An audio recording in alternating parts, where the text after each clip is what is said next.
It's a cool spring evening in Vilnius, but that hasn't stopped dozens of Central European University alumni from gathering here to meet, greet, and eat.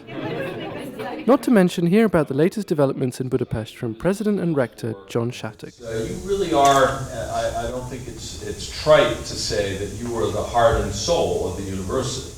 My name is Diana. The get-together is a chance for alumni to learn where their former classmates are now. And indeed, in this city of 500,000, they've wound up in business and government, academia and the non-profit sector. Some are even right down the hall from each other. Among our 30 employees, there are some 6 employees who have graduated from the CEU.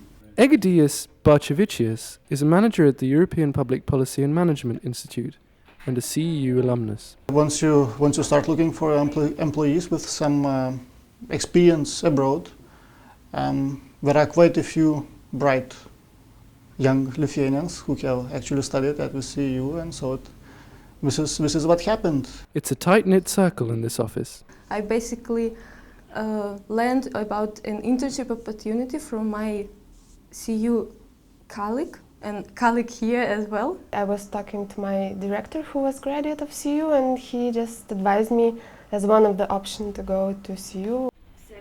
But while some alumni in Vilnius have clustered together, others have struck out on their own. Right now I'm a self-employed entrepreneur. I guess that's the best way to put it.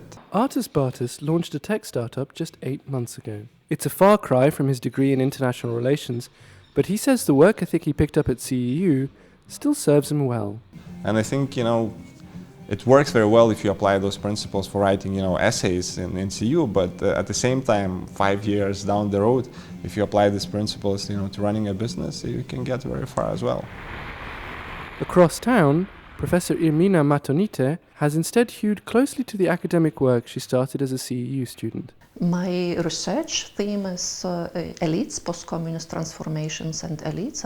Already in Budapest I wrote my master thesis on transformations of economic elites. She graduated in 1994 during what she describes as heady times in the region. At that time it seemed that the world is just opening up for us. All this science and knowledge which was inaccessible for us in Soviet Union under communist propaganda, it disappeared, and the world is just nice with us and full of challenges. Nerijus Udrėnas was also part of CEU's earliest generation of students, graduating in 1993. Well, my path is quite interesting, and I was in medieval studies, in masters in medieval studies, but since then, as you see, I became an advisor in economic affairs. But today, he's not just any advisor. Udrėnas is the chief economic and social policy advisor to Lithuania's president. Both studying in Budapest and meeting both people and the ideas of George Soros that we are, free society, but freedom comes with responsibility.